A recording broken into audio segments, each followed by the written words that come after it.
여러분들, 아담과 하와가 범죄한 이후에 이제 마지막 그 선지자가 누구냐 하면은 말라기 선지자죠. 많은 선지자를 보내서 여호와께 돌아오라, 하나님께 돌아오라고 그토록 간곡히 선지자들이 호소를 하고 말씀을 전했는데도 이스라엘 백성들은 우상 숭배와 타락의 길을 걷게 됩니다. 그래서 마지막 선지자가 말라기인데, 이 말라기 선지자가 내가 더 이상 니네들하고 같이 살 수가 없고, 자, 차라리 이혼하는 것이 좋겠다. 그러면서 하나님이 이스라엘 백성들과 이혼 선언을 하게 됩니다. 그리고 나서 400년 동안 하나님의 음성이 전혀 들리지 않았습니다. 그 400년의 기간은 영적인 암흑기였습니다.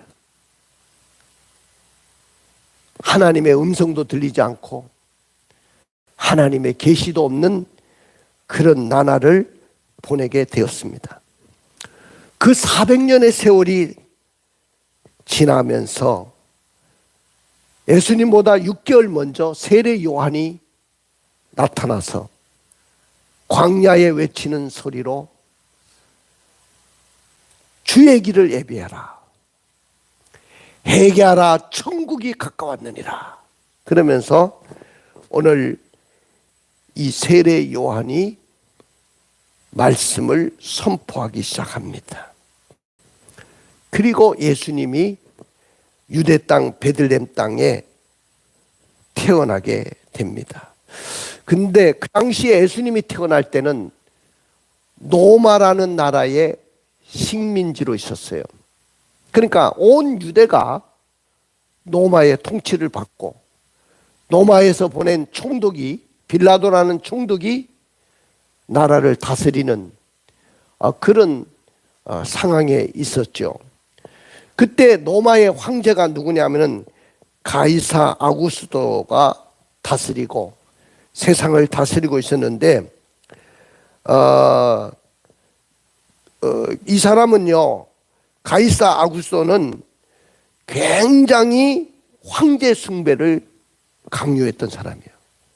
자기를 숭배하도록, 자기가 신적인 존재가 되어가지고 자기가 통치하는 모든 나라에서는 다 황제를 숭배하도록 했습니다. 근데 어느 날 이 황제가 효과적으로 세금을 징수하기 위해서, 그 다음에 많은 정적들이 있었습니다. 그 정적들을 효과적으로 축출하기 위해서, 그리고 군대를 효과적으로 징집하기 위한 목적으로 자기가 통치하는 모든 백성들에게 자기 고향에 가서 호적을 하라고 명령을 내립니다.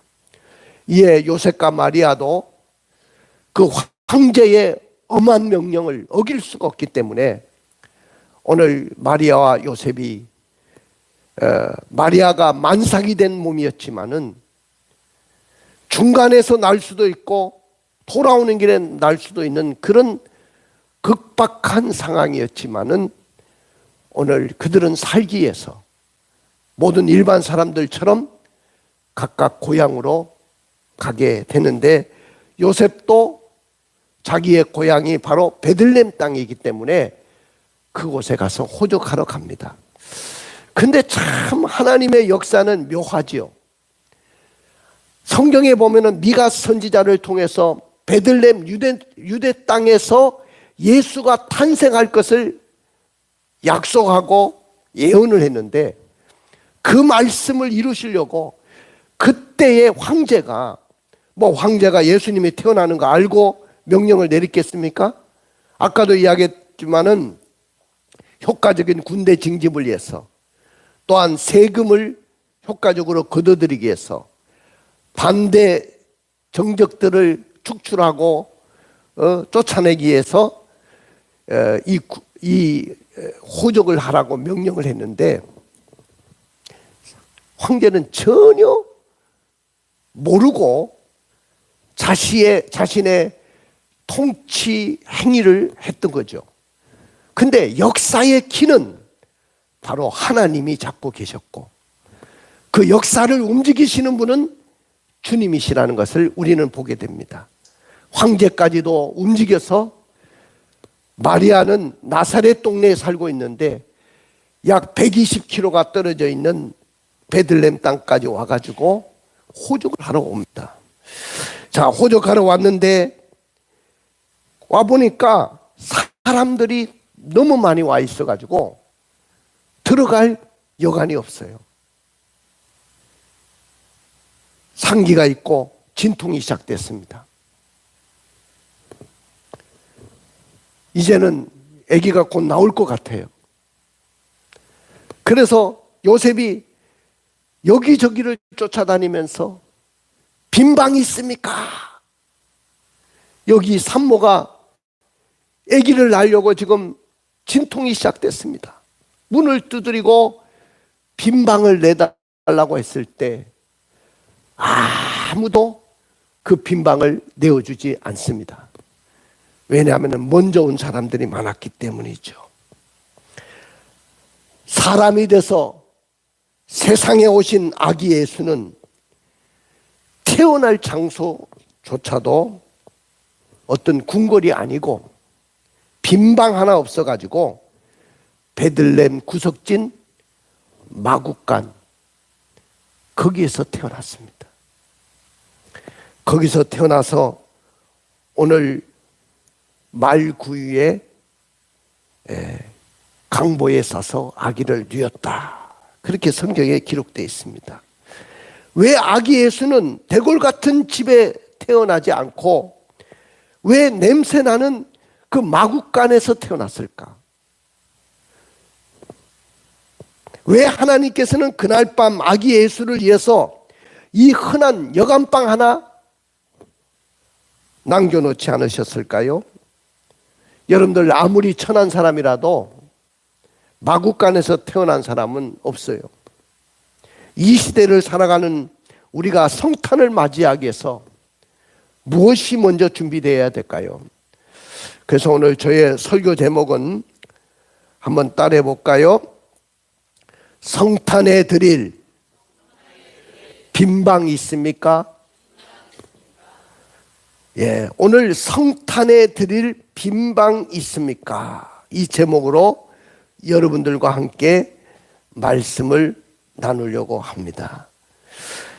그러나 예수님이 오실 때는 탄생할 빈방 하나가 없었어요. 그럼 예수님이 왜 탄생할 빈방 하나 없었을까요?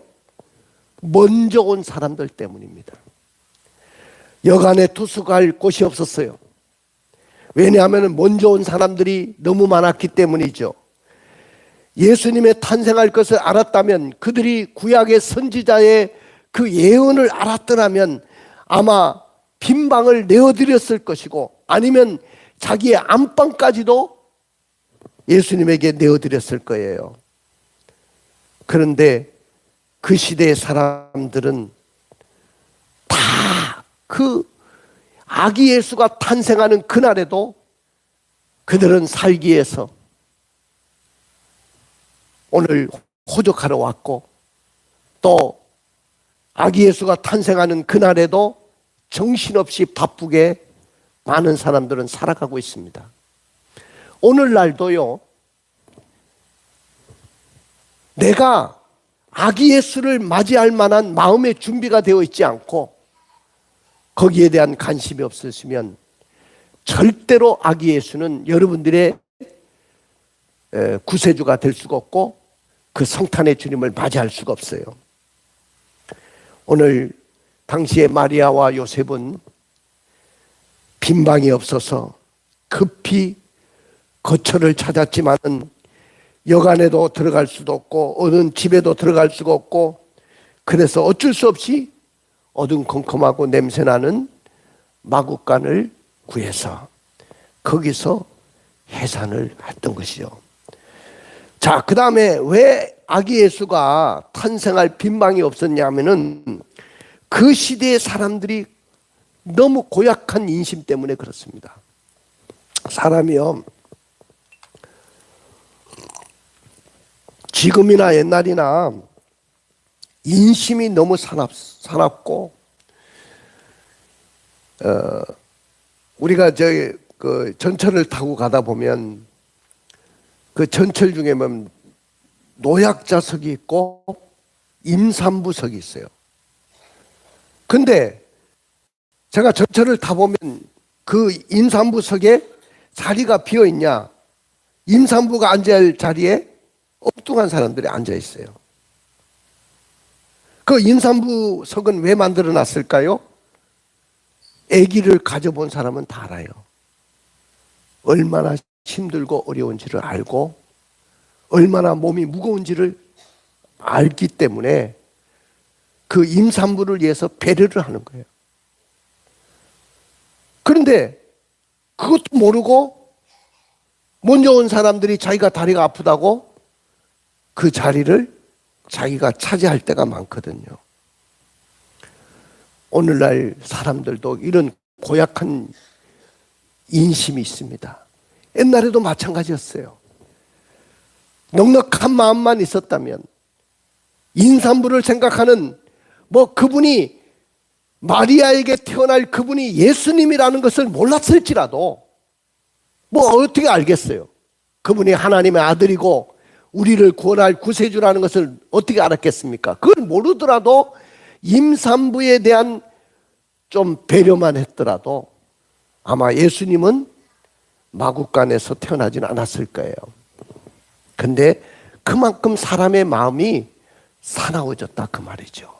오늘날 많은 사람들이 예수 믿는 사람이나 예수 믿지 않는 사람이나 마음들이 전부 다 강팍해져 있어요. 다 사나워져 있어요. 요새 뉴스를 보면 너무 사람들이 사나워져 있어요. 너무 삭막해요. 이 세상이 정말로 살기가 어렵고 팍팍할 정도로 사나워져 있고 무조건 사람을 죽이려고 하고 무조건 사람을 끌어내리려고 하고 넉넉함이 없습니다. 나는 오늘 여러분들에게 이런 넉넉함이 있기를 주님의 이름으로 축원을 드립니다.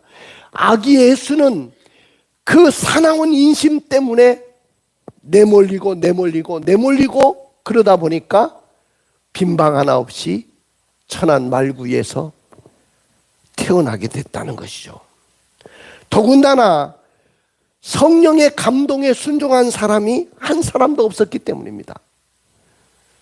성령에 감동된 사람이 한 사람이라도 있었다면 절대로 아기 예수는 그 냄새나고 더럽고 어둠침침한 마구간에서 태어나지는 않았을 거예요. 그만큼 그 당시에 모든 사람들이 영적으로 다 닫혀 있어요. 오늘날 이 시대가 이렇게 어려운데 여기에 정말로 깨워서 진정한 메시지를 내는 그런 메신저가 없어요. 이 시대를 구원할 만한 그런 메시지를 던지는 메신저들이 없다 그 말이죠. 여러분들 진짜 여러분들 어려울 때 진짜 우리에게 필요한 것이 뭐냐면 성령에 감동된 사람들이 필요한 거예요. 하나님의 음성을 듣고 하나님의 인도하심을 받는 그런 성령의 역사가 있어야 영적인 암흑 시대를 이길 수가 있는 거예요. 만삭이 된 산모가 황제의 명령을 거역할 수 없어서 나사렛 동네에서 베들레헴까지 120km를 걸어서 왔어요. 이제 막 상기가 있고 진통이 시작되는데 들어갈 방이 없어요. 해산할 빈방 하나 준비되지 않았다는 거죠. 우리의 아기 예수님은 빈방 하나 준비되지 않은 상태에서 이 땅에 오신 거예요.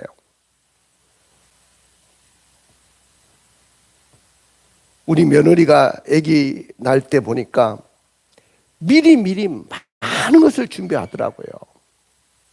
병원도 미리 준비해놓고 예약해놓고 또 아기를 낳기 위한 모든 준비를 하나하나 점검하면서 기다리는 것을 봤어요. 모든 사람들이 다 그렇지 않습니까? 근데 우리 예수님은 이 땅에 빈방 하나 준비되지 못한 상태에서 이 땅에 오셨다는 거죠. 하나님, 만민을 구원하러 만왕의 왕이신 아기 예수의 탄생이 이렇게 초라할 수 있습니까? 하나님이 우리를 얼마나 사랑하셨기에 이렇게 해서라도 이 세상에 태어나지 않으면 안 되었을까요? 도대체 왜 거룩하고 아름답고 영롱한 별들 가운데 거하시던 하나님이 빈방 하나 없는 천하고 천한 마국간에 내몰리셔서 태어나셔야만 됐을까요? 오늘 마리아의 마음과 요새의 마음이 타들어가죠. 자, 그럼에도 불구하고 하나님은 아기 예수를 이 땅에 보내신 줄로 믿습니다. 할렐루야. 아무리 사람들의 인심이 그렇게 사나워져 있고 빈방 하나 준비되어 있지 않고 성령에 감동받은 사람 한 사람도 없을지라도 하나님은 약속대로 이 땅의 구세주를, 이 땅을 구원하시려고 하나밖에 없는 독생자를 이 땅에 보내신 줄로 믿습니다. 하나님은 독생자이신 예수 그리스도를 이 땅에 탄생시키기 위해서 요셉과 마리아를 베들레헴 땅까지 인도하시고 또 그 가운데서도 태어나게 하시는 그 놀라우신 하나님의 섭리가 있으신 줄로 믿습니다. 여러분들, 저는 오늘 이 말씀을 보면서 이 역사를 주관하시는 분이 누구냐? 하나님이시라는 거예요. 오늘 황제가 모든 백성들을 전부 다 움직이게 만들고 천하로 호적하라고 명령했지만은 그가 아기 예수가 태어날 것 그거 한번 생각해보고 그 명령을 내린 것은 아닌데 하나님은 그 황제의 그 명을 통해서 나사렛 동네에서 만약에 태어났다면 하나님의 말씀은 이루어지지 않았을 거예요. 또 중간에 가다가 아기가 태어났다고 한다면 어떻게 주의 말씀이 이루어질 수 있었겠습니까? 근데 정확하게 베들레헴 땅에 도착했을 때 그때 상기가 있고 진통이 왔다는 거예요. 그리고 천한 마국간이지만은 그러나 베들레헴 땅에서 예수님이 탄생하시게 됐다는 거죠. 사랑하는 성도 여러분, 제가 베들레헴 땅을 가보니까 그렇게 큰 땅이 아니고 큰 도시가 아니에요. 아주 시골 동네와 같이 그런 조용한 도시였습니다. 예수님이 탄생한 그 자리에 기념교회를 만들어 놓고 지어져 있는데 제가 거기 가서 눈물이 왈칵 쏟아졌어요. 지금은 그곳에 화려한 예배당을 쳐놓고 수많은 순례객들을 맞이하고 또 기다리고 있지만은 그 당시에 이 자리에는 천한 낮고 낮은 바로 허름한 마국간이었는데 여기에서 예수님이 태어나셨구나 묵상하면서 눈물을 지은 적이 있습니다. 우리 독생자 아기 예수는 천하고 낮고 낮은 마국간 구유에 오셨다는 거예요. 마리아는 빈방을 찾았지만 구하지 못하고 빈방 대신에 마국간에 오시게 됐습니다. 우리 한번 6절 7절을 읽어볼까요? 거기 있을 그때 해산할 날이 차서 첫 아들을 낳아 강보로 싸서 구유에 누였으니 이는 여관에 있을 곳이 없음이러라. 호적하러 베들레헴 고향 땅에 돌아온 요셉과 마리아는 진통이 시작됐을 때 빈방이 있습니까? 빈방이 있는가요? 주인님, 제발 방 하나 내주세요. 이곳저곳을 찾아다녔을 거예요. 애타게 찾았지만 구할 길이 없었습니다. 아내의 배가 불렀고 언제 해산할지 모르는 불안한 마음의 요셉은 빈방을 여기저기 찾아 나섰습니다. 그래서 찬이스를 맞지 않기 위해서 찾아간 곳이 바로 허름한 마굿간, 짐승들이 거하는 마굿간이었습니다. 갑자기 상기를 느끼니까 애를 낳아야 되는 절박한 순간이 되었어요. 어떻게 하나 하고 짐승의 먹이를 담아 두었던 구유를 털어가지고 적당하게 깨끗하게 한 다음에 거기에다 몸에 걸치고 있는 천을 깔고 그 다음에 그 구유에 아기를 낳도록 했던 거죠. 그리고 부랴부랴 여러 집으로 다니면서 물을 끓여서 양동이에 담아서 아마 아내를 수발하고 그 아이를 씻겼을 것이라고 우리가 추론해 볼 수가 있습니다. 바로 하나님이신 예수님이 이 땅에 오셨을 때 태어나는 장면입니다. 우리 하나님은 참 하나님이시고 참 인간이 되셨어요. 참 인간이 되시려고 그렇게 오신 거예요. 여러분들, 인간의 민심이 그렇게 사납고 성령의 감동을 받은 사람들이 한 사람도 없는 그 가운데 있었지만은, 여관조차도 없어서 빈방 하나 없었지만은, 오늘 참 하나님은 참 인간이 되시고자 이 땅에 오셨습니다. 말구유에 오셨습니다. 그 다음에 누구나 다 가까이 접할 수 있는 종의 모습을 가지고 오셨다. 그걸 사도 바울이 빌립보에서 이렇게 설명하고 있습니다. 빌립보서 2장 5절부터 8절을 읽어볼까요? 너희 안에 이 마음을 품으라. 곧 그리스도 예수의 마음이니 그는 근본 하나님의 본체시나 하나님과 동등됨을 취할 것으로 여기지 아니하시고 오히려 자기를 비워 종의 형체를 가지사 사람들과 같이 되셨고 사람의 모양으로 나타나사 자기를 낮추시고 죽기까지 복종하셨으니 곧 십자가에 죽으심이라. 여기 보면은 너희 안에 이 마음을 품으라 그랬어요. 그 마음이 뭐냐? 그리스도 예수의 마음이라는 거예요. 그 예수 그리스도의 마음은 어떤 마음이냐면은 그는 근본 하나님의 본체다.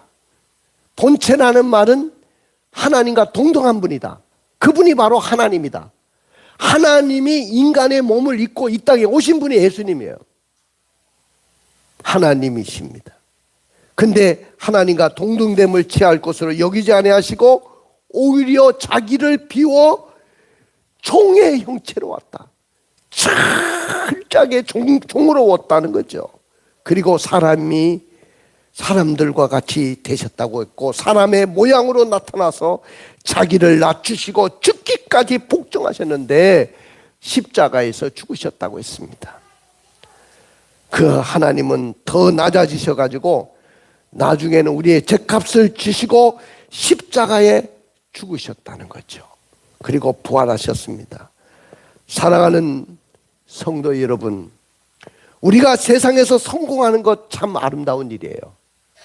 제가 여러분들을 성공을 위해서 축복을 빌고 나는 날마다 여러분들을 위해서 기도합니다. 잘 사는 것, 부유하게 사는 것 다 하나님의 축복의 하나라고 저도 생각합니다. 그리고 모든 사람의 선망의 대상이 되고 인기를 누리고 또 사람들에게 유명해지는 것 절대로 나쁜 것이 아닙니다. 그런데 한 가지는 알아두시길 바랍니다. 사람이 되어서 세상에 오신 예수님을 참으로 기뻐하면서 내 마음에 모시는 것은 세상 것으로 아무리 세상 것으로 가득 차도 그 예수님을 내 마음속에 모시는 것은 불가능합니다. 설령 여러분들이 성공하셨다 할지라도 저는 여러분들이 낮아지기를 주님의 이름으로 축복합니다. 예수님이 그렇게 낮아지셨잖아요. 종의 몸으로 오셨잖아요. 근데 우리는 점점 높아지려고 하고 자기를 높이려고 하지 않습니까? 설령 여러분이 유명한 사람이 되었을지라도 그것은 하나님 앞에 아무것도 아니라는 것으로 생각하셔야 됩니다. 설령 여러분들이 많은 재산을 쌓고 걱정 없이 사는 분이 되었을지라도 그것은 다 헛된 것이라는 사실을 아셔야 됩니다. 때가 되면 다 내가 쌓아놓은 그 물질, 내가 벌어놓은 물질도 내가 다 쓰고 가지도 못하고 다 썩어지는 것이고 다 없어지는 거예요. 사랑하는 성도 여러분, 낮아지십시오. 그리고 가난해지려고 하십시오. 주님 때문에 가난해지려고 하십시오. 할렐루야. 그리고 말구에 누이신 하나님을 여러분이 모셔드리는 사람들이 되기를 원합니다. 그분이 나를 구원하기 위해서 세상에 오셨다는 이 사실 앞에 감격할 수 있는 여러분들이 되시기를 원합니다. 기뻐하는 사람이 되시기를 바랍니다. 지극히 높은 곳에서는 하나님께 영광이요 땅에서는 기뻐하심을 입은 사람들 중에 평화로다고 했어요. 우리가 성탄의 아기 예수께 빈방을 어떻게 드릴 수 있을까요? 그것은 성탄을 맞이할 때마다 어려운 이웃들과 함께하는 성탄절을 삼으셔야 됩니다. 여러분 중에는 어려운 이웃들이 너무 많아요. 우리는 그런 분들과 함께하는 성탄절로 삼아야 될 줄로 믿습니다. 한번 따라해 봅시다. 성탄은 빈방을 드리는 것입니다. 그렇습니다. 성탄은 빈방을 아기 예수께 드리는 거예요. 성탄은 나의 방을 비우고 그 방에 아기 예수께 그 빈방을 드리는 거예요. 성탄은 나의 마음을 철저하게 낮추고 그 아기 예수께 빈방을 드리는 겁니다. 성탄은 성령의 감동을 받아서 주님께 빈방을 드리는 것입니다. 성탄은 나의 욕심을 다 버리고 어려운 이웃들과 함께 삶을 나누는 빈방을 드리는 것입니다. 그러나 나의 세상적인 것들로 내가 가득 차게 되고 내가 인기를 얻는데 돈을 버는데 세상 것에 욕심이 가득 차면 찰수록 아기 예수는 여러분의 마음속에 올 수가 없어요. 그 아기 예수가 내 마음속에 올 수가 없습니다. 철저하게 낮아지고 가난한 사람들과 헐벗고 어려운 사람들과 함께하고 나를 낮출 때 아기 예수는 내 마음속에 오시는 거예요. 그러므로 성탄은 빈방을 드리는 것입니다. 나는 여러분들이 축복의 주인공이 되기를 원합니다. 오늘 마리아와 요셉은 아기 예수를 이 땅에 태어나게 함으로 그들은 어떤 복을 받았는가요? 예수 그리스도를 나의 구주로 영접하는 복을 받고 또 하나님이신 예수님을 이 땅에 오게 하시는 그 역할을 감당하게 되고 하늘의 영광과 땅의 평화를 누리게 되고 구원의 주인공이 된 줄로 믿습니다. 가슴에 손을 얹고 눈을 감아 보십시오. 사랑하는 성도 여러분, 나는 여러분들이 축복의 주인공이 되기를 원합니다. 축복의 주인공이 되려고 하면 성탄의 주님께 내 빈방을 드릴 수 있어야 돼요. 철저하게 나를 예수님처럼 종의 형체로 나를 낮춰야 돼요. 가난한 사람들과 헐벗고 굶주린 사람들과 함께하는 그런 성탄절이 되어야 될 줄로 믿습니다. 축복의 주인공이 되려면 어떻게 해야 될까요? 겸손하십시오. 예수님은 만왕의 왕이시고 또 만주의 주님이신데 그분은 오성 호텔 어마어마한 대궐 같은 집에서 태어나지 않고 천안 말구에서 태어나셨어요. 또한 여러분들은 사람을 살리십시오. 예수님이 구유에 나셨다는 말은 말이나 소의 먹이통에 오셨다는 거죠. 여러분들 이 땅에 사는 동안에 아기 예수가 이 땅에 구유에 누이셨다는 그 사실을 깨닫고 나도 사람을 살리는 그런 삶을 살아내기를 주님의 이름으로 축복합니다. 우리 다 같이